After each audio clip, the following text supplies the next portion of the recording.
Hey, what's up, you guys? We noticed that you guys really liked our first segment. We really liked what you guys had to say, and we got likes, and so that must mean that It must mean that everybody likes it. yeah, that must mean you want a sequel. And if it's a sequel, we have to deliver, right?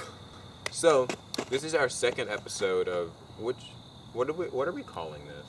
You're the YouTube man. Okay, I'll call this segment.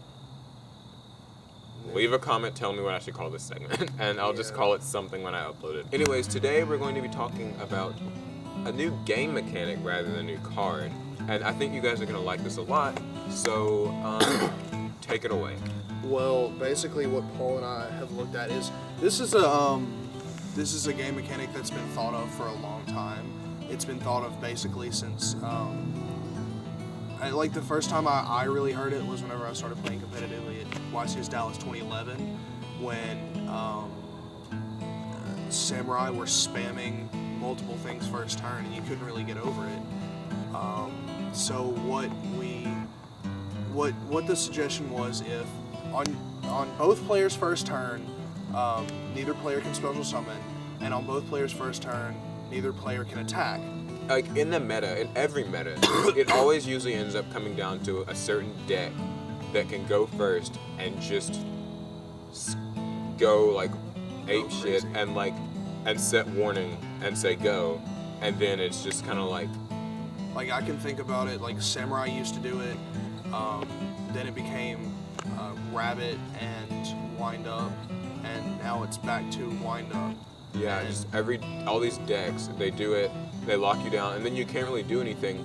And so I feel like with this rule, neither player special summons their first turn, neither player battles their first turn, allows time for both decks to set up and get responses to what the opponent can do. And you get a chance to set up your combos, and you get a chance to be prepared to respond to combos. You can set the bomb list before they can just go, all right, Rabbit, Lygic, set 5, go, you get a chance. And we also thought this would change the meta a lot too.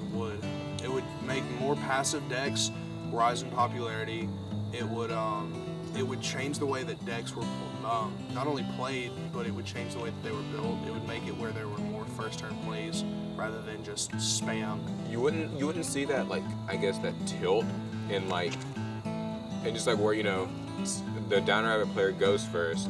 They drop Rabbit, you don't have Baylor, sorry, and then you drop your 2 monsters, you overland the Laggit, you set your 3, and then and if you're facing that, you will lose that game, going second, kind of down on advantage, and the Laggit is going to force you to have another negative, and then they've got a set Lance, there's a set bottom, or there's a set Warning, and there's a set something else, and so there's nothing you can do. But I feel like with this new rule, basically, the Rabbit player, if they open with Rabbit and no other monsters, they're arguably in a worse position than maybe you are, because the best they can do is set some protection, and then then you had a chance to set your bottom list, you had a chance to set your warning or whatever you needed to set. And now this is not just to combat like Rabbit or combat windups, it's to combat a lot of spam that just sort of seems to happen.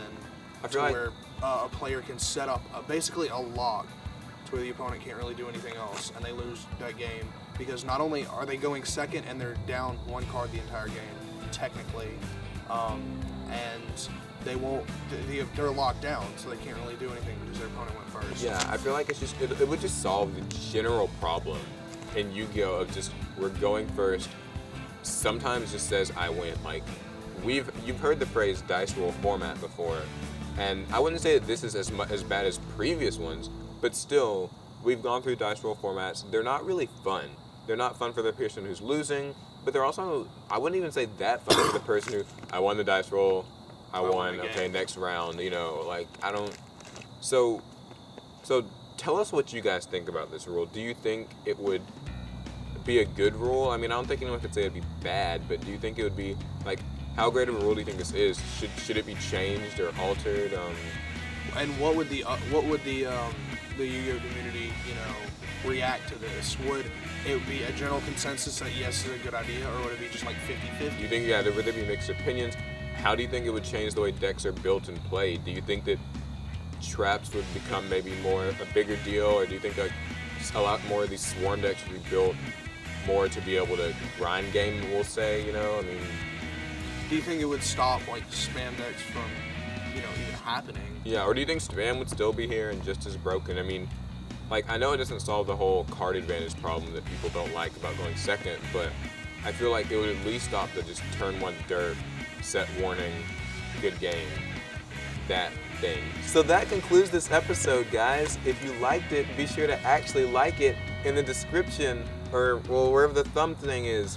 And if you enjoyed it, remember to subscribe so you can see more episodes and leave comments with your thoughts not only on this rule but also suggestions for other rules. And I know I'm sounding kind of fake right now, but that's only because a cop just drove by and we don't want to look like a bunch of adolescent teenagers, so Thanks guys for watching. yeah, bye. And watch our next video.